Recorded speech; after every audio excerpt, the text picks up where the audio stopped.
আসানসোল গণনা কেন্দ্রের বাইরে বিজেপি ক্যাম্পের মধ্যেই তৃণমূল এবং বিজেপির মধ্যে হাতাহাতি লক্ষ্য করা যাচ্ছে। আসুন জানার চেষ্টা করি কি হয়েছিল ঘটনাটা।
अरे आलू वाला देखे क्या, अरे आलू वाला देखे क्या, अरे आलू वाला देखे क्या।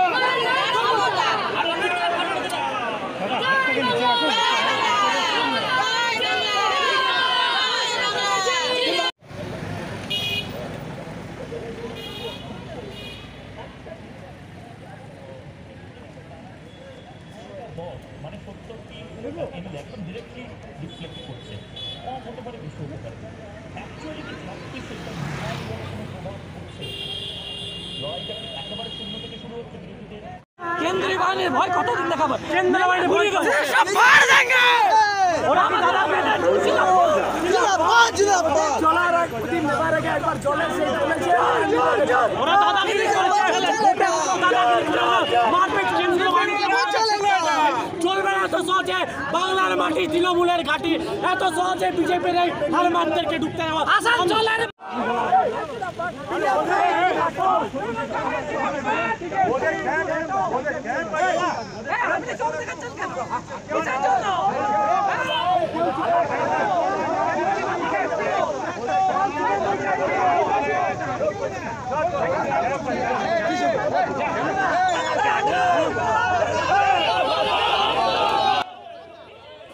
জেনে নেব রাজ্য বিজেপি কমিটির সদস্য কৃষ্ণেন্দু মুখার্জির কাছ থেকে। আসুন।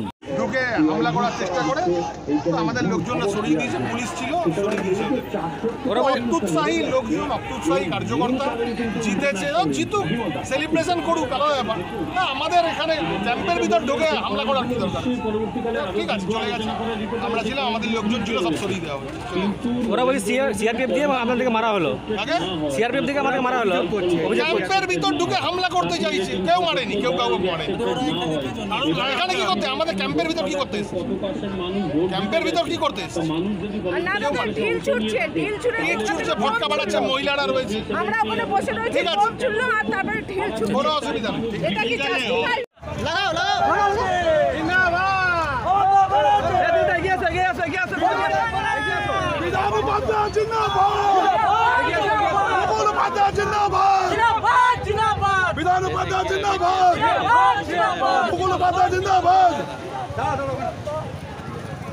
ভালো করে বাংলার মাটি, অভিষেক ব্যানার্জি, মমতা ব্যানার্জি, বিধান উপাধ্যায়, বারাবণীর মাটি, তৃণমূলের ঘাটে, আসানসোলের উত্তরের তৃণমূলের ঘাটে, জামুলিয়ার মাটি, তৃণমূলের ঘাটে, উল্টের মাটি, তৃণমূলের ঘাটে।